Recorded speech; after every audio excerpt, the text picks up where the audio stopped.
বঞ্চিতদের সকল বঞ্চনার অবসানে ও দেশের মানুষের স্বার্থ রক্ষায় ভয়েস অব বেঙ্গলের একমাত্র উদ্দেশ্য।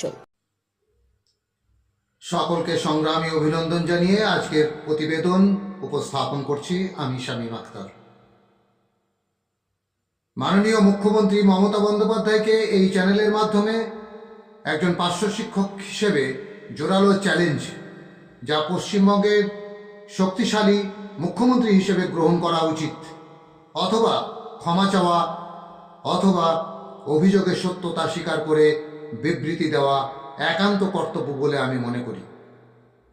আপনার রাজনৈতিক তুরুপের তার সংখ্যালঘু মন্ত্র, কিন্তু সেই যন্ত্র নিখুঁত পরিচালনা না করতে পারলে নিজেই তার নিজের গলা কাটবে, তাতে আশ্চর্য হওয়ার কোনো কারণ থাকে না। আপনি কি মনে করেন ধর্মীয় সংখ্যালঘু যাদের ভাবছেন, তকমা লাগাচ্ছেন, তারা আসলে কি চাইছেন সেটা উপলব্ধি করতে আপনি একেবারেই অক্ষম?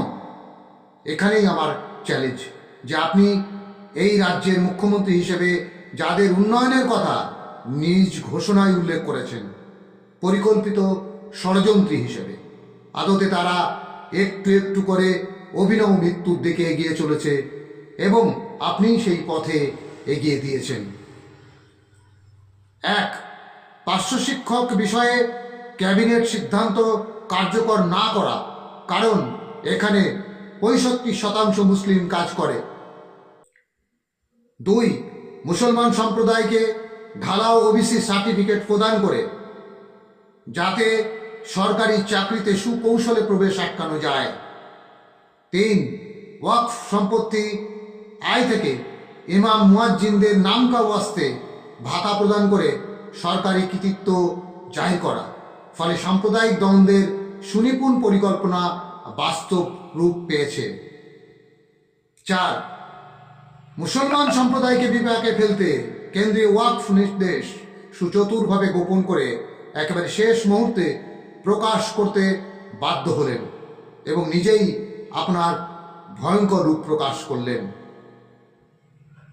5, আপনি মাদ্রাসা শিক্ষা দপ্তরের প্রধান হয়ে মাদ্রাসা শিক্ষা ধ্বংস করে মুসলমান সম্প্রদায়কে শিক্ষা বিমুখ হতে সাহায্য করছেন।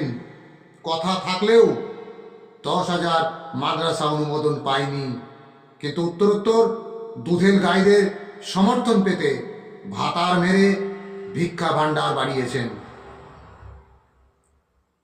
6, সরকারের কাজ মন্দির মসজিদ নয়, শিক্ষা, স্বাস্থ্য, অন্ন, বস্ত্র, বাসস্থান সুনিশ্চিত করা। আপনি সেগুলি অবজ্ঞা করে আর কত নাটক করবেন? আমরা জানি আসলে সবটাই আরএসএস এর গেম প্ল্যান। যে কাজটি ভারতীয় জনতা পার্টিকে দিয়ে করতে পারেনি আরএসএস, সেই কাজটি আপনি পেরেছেন। তার অর্থ এই দাঁড়ায় যে আপনি কখনো ব্রাহ্মণ্যবাদের বিরুদ্ধে বিরুদ্ধাচরণ করবেন না। ফলে আগামী বিধানসভা নির্বাচনে জনগণের আশীর্বাদের পরিবর্তে অভিশাপ পেতে পারেন, কারণ আপনি সংখ্যালঘুদের যেমন করে অভিশপ্ত করেছেন, বঞ্চিতদের আর কত বঞ্চনা করবেন? কটু কথা পরিহার করে মতামত দেবেন। সকলে ভালো থাকবেন, সুস্থ থাকবেন। ইনকলাব জিন্দাবাদ। ভয়েস অব বেঙ্গল, বঞ্চিতদের আস্থার প্রতীক।